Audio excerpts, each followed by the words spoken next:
So, what's your superpower? That's the new trendy question. It used to be, what's your sign? Leo or Pisces.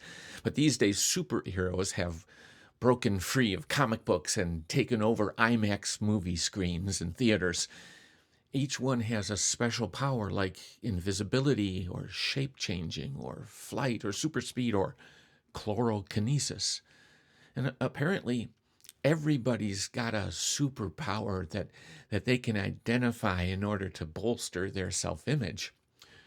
My power is riding horses, says 13-year-old Susie. My power is building Lego cities, announces 10-year-old Billy. I'll admit, I guess I was born too early to care about superheroes in the way millions of other people do who pay hundreds of dollars, if not thousands, to go to Comic-Con and dress up as their favorite superhero. What can I say? Well, I can at least say this. Superheroes, with their superpower, have absolutely destroyed the logical meaning of the word hero. And that's what I'm going to explain in this episode as I share another secret in part 3 of my podcast miniseries, Handling Pain in a Bubble Wrap Culture. Hi, I'm Doug Newton, a pastor for 45 years, national award-winning magazine editor and author of 24 books. And this is At the Intersection with Doug Newton, where scripture, culture, and character meet. I'm here to help you pursue the kind of character needed to align with scripture faithfully and engage culture graciously. Now, each week I make one observation about our culture, I give one insight from the Bible that speaks to that issue, and I suggest one way to strengthen the character that you and I need to relate to our mixed-up world with exemplary grace and fresh impact. And this is a no-gripe zone. Our question's not what's wrong with our culture. It's about what's the right way to respond. So, you ready? Here we go. Have you noticed how certain words are just overstated these days? They're used too much, they apply too easily, they go over the top like, that's awesome. Really?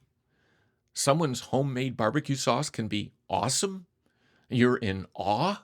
Like you're at the edge of the Grand Canyon? Seriously. Or, these chocolate chip cookies are to die for.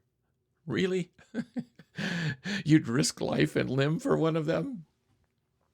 Inflation strikes more than the value of money. It also strikes how we characterize human efforts or experiences. Like, we call people who march in protests activists, whether or not they've ever demonstrated any interest in social justice beyond carrying a poster in a one-day march, as long as the weather cooperates. So now moving on to the issue at hand today, the word hero has become inflated. We call someone's effort heroic if they just go public with something they believe or do that might garner a little ridicule. Sure, it might take some boldness, but again, does that qualify as heroic? As I mentioned in the intro, the entertainment world has been overtaken by superheroes. Each one has his or her superpower, which they parlay into victorious efforts against evil. But stop and think with me, logically. A person can't be a hero unless they have a real chance of some severe loss, particularly the loss of life, right? Well, that means that the greater your powers, the more super your powers, the less heroic you can be because you have less chance of being harmed.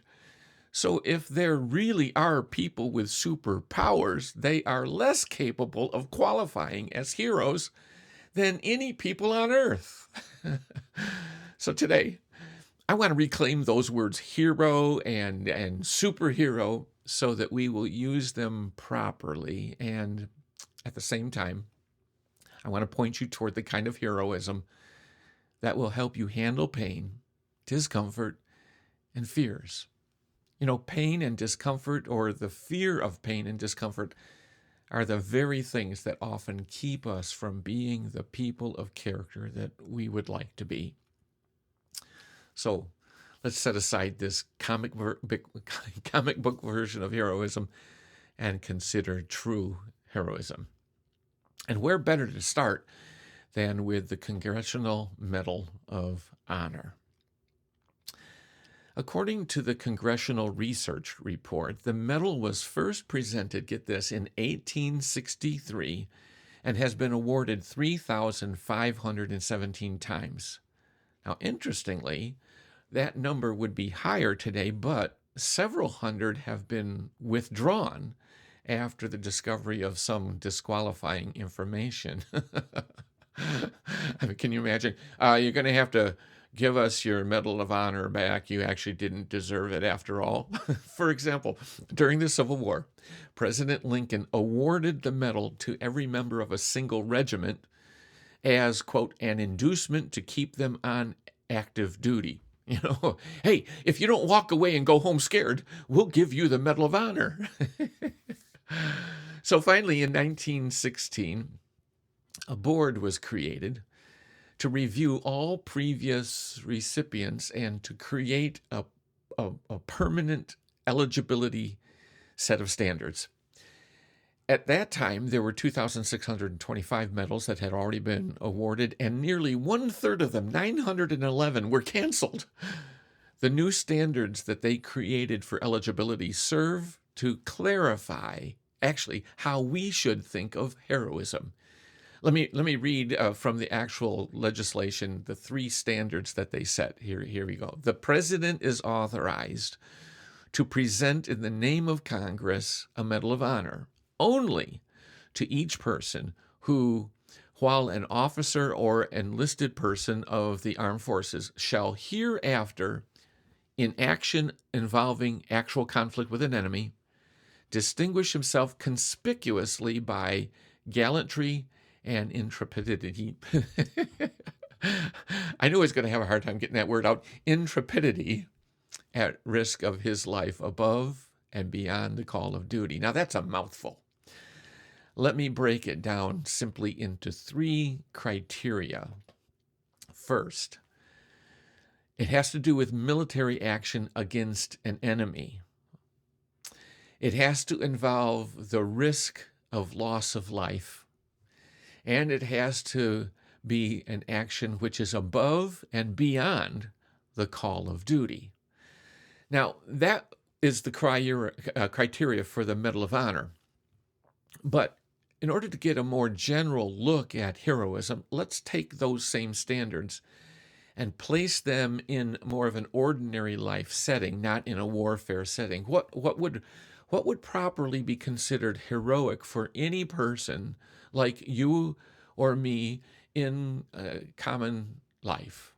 So that means that we got to kind of convert each of these warfare or military-based standards into common life standards. And here's the first one. Military action against an enemy converts into just action against someone or something that would do harm to others. The risk of loss of life would have to convert into something like the prospect of significant, irrecoverable loss. Maybe not the loss of life, but loss of something that you're never going to get back. And then the third, above and beyond the call of duty, would convert into above and beyond a standard moral obligation, a standard moral obligation. Now, one day my high school friend and I decided to jump into rapids with inner tubes below a 150-foot waterfall, swollen by hurricane amounts of rain. We faced death unknowingly, and we immediately lost our inner tubes and just were swept along and crashing into stones and getting cut up and nearly died. Was that heroic? No, it was stupid, and even more stupid when we did it a second day. This time we wore motorcycle helmets to protect ourselves from head injuries. I mean, stupid. Or a burglar quietly enters a house, risking his life if the homeowner has a shotgun. Is that heroic? No, not at all. I mean, yeah, it takes nerve, but it's not a heroic act because his purpose is not moral, right? Or this one, a secretary risks losing her job by refusing to follow the boss's instruction to lie to a phone caller that he is out of the office when he really isn't. Is that heroic? Well, I mean, it is commendable, but it doesn't actually qualify as a heroic deed because it actually isn't above and beyond the standard moral responsibility that we all have to simply tell the truth at all times. Now, why am I taking time to clarify the true nature of heroism? Well, we need to identify true heroes so we can find out then what motivated them. And that will give us insight into what can motivate us to handle the fear of pain and discomfort. And this is so important because we all need to handle pain and discomfort if we are going to do things that are right and good and important and be trustworthy and reliable in our relationship with others and have impact on people around us. Now, last week I introduced the value of distraction. We can temporarily reduce the sensation of pain or the fear of potential pain by distracting ourselves. And one way to distract ourselves is by imagining something worse. Remember, we talked about that? Something worse that will happen if we don't stay the course and press on through the discomfort or the fear. If you missed that, check out that podcast. It's a very important skill to learn. But today, I'll show you another more positive distraction that heroes employ all the time, even though they may not be conscious of it at the time. You see, most people who do heroic acts are distracted from the pain or the fear because they are being motivated by a sense of a greater good that overpowers the experience or the possibility of actual pain. As I live stream this podcast, there are many American or Hungarian or Polish citizens or some from other countries who are making trips in and out of Ukraine to bring relief supplies to citizens of that war-torn country. I know some of them by name. They are voluntarily risking their lives and enduring great hardships to make these trips. They're not morally obligated to leave their families, to risk their lives, to care for the citizens of another country. They are going above and beyond the call of duty because they have a greater good in mind. And what is that good? Well, it varies, you see, from person to person. It can be for some, it may be the greater good of just rescuing innocent people. For others, it might be shifting the balance in the world toward the golden rule, doing for others what they would have others do for them if the roles were reversed. They just want to live by it. For others, it may be encouraging Ukrainians to stay the course against the violent aggression of Putin's Russia. These are some of the greater goods people may have in mind, and they could even have others. Greater goods that are simply more important than the hardships they are going through. When I was 59 years old, my wife and I, and she was also 59, we went skydiving. We didn't want to, but our church's youth pastor devised a diabolical fundraising plan where the senior pastor would have to skydive if the congregation met the highest financial goal in the fundraising event. And they did. And so I had to go. And Margie, being the wonderful, courageous partner that said, well, I'll go too then. The date of the event was still 3 months away. And so for 3 months, I had to wait and become more and more fearful as the day drew near. I had to do something, to ease my growing sense of panic. And one day I had this thought.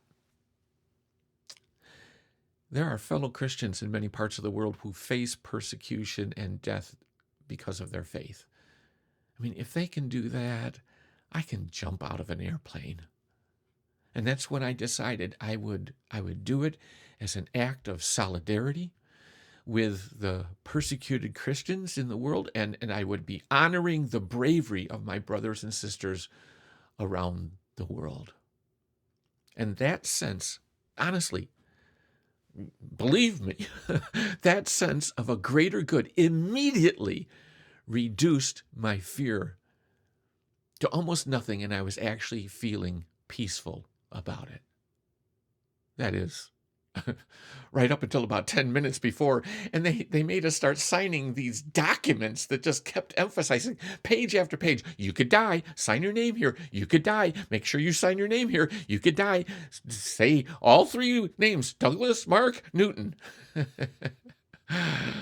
And yet the distraction of this greater good actually worked. And the experience was incredible. However, I did decide that it was going to be a once-in-a-lifetime experience. Well, something like this greater good principle fills the Bible's most famous chapter about heroes. 15 people are specifically named, and scores of others are mentioned in categories and general terms, and all of them faced, as the writer described, severe suffering and death because they looked forward to the greater good of a better resurrection. Listen to this. Others were tortured and refused to be released so that they might gain a better resurrection. Some faced jeers and flogging, while still others were chained and put in prison. They were stoned. They were sawed in two. They were put to death by the sword. You see, that's the secret of handling pain. Another one, you're distracted from fear and pain by a vision of a greater good. And that's all through the Bible. Let me just take you to the Apostle Paul, a couple of examples. There was a time period when he could have been so frustrated, like many of the other disciples were, over the fact that there were some disreputable people who were preaching the gospel. But rather than getting all torn up inside over the pain of that kind of dishonor and disreputable people, he saw the greater good. Listen to what he wrote. The former preach Christ out of selfish ambition, not sincerely, supposing they can stir up trouble for me while I'm in chains. But what does it matter? The important thing is that in every way, whether from false motives or true, Christ is preached. And because of this, I rejoice. And then in the same chapter, he talks about being in chains in a prison. We can't even begin to imagine what a dungeon-type prison would have been like back then, and how painful it would have been, how uncomfortable, how horrible it would have been. But here's what Paul wrote in the midst of that. He wrote, "Now I want you to know, brothers, that what has happened to me has really served to advance the gospel. As a result, it has become clear throughout the whole palace guard and to everyone else that I am in chains for Christ. And because of my chains, most of the brothers in the Lord have been encouraged to speak the word of God more courageously and fearlessly." You see, that's this image of the greater good in his mind that overpowered the fear, the discomfort. And actually was kind of what made it possible for Paul and Silas in one of their prison experiences to be singing at midnight, singing hymns, rather than complaining or moaning. But again, that's the Bible. That's the Apostle Paul. Let me show you how this works in a very ordinary way. There have been several times in my adult life that I have told lies. White lies, black lies, pick a color. Usually the lie snuck up on me and escaped from my mouth before I even had a chance to trap it. For example, one Sunday, I had finished preaching in our first service, and I was greeting people before the second service would begin, and an older lady named Joyce, who worked in our library, shook my hand and asked, "Pastor Doug, have you seen the new display I made in the library?" "No, I haven't, but I'll check it out this week. I'm sure it's good." Well, I had every intention to follow through, but the next week, Even though I had tried 3 times to break away from my office to see the display, I never made it past the long hall of staff offices without getting stopped and sidetracked. And so by the time the next Sunday came, it had just slipped my mind until Joyce approached me again with the same question. Hey, Pastor, did you see it? Now, I didn't want to lie.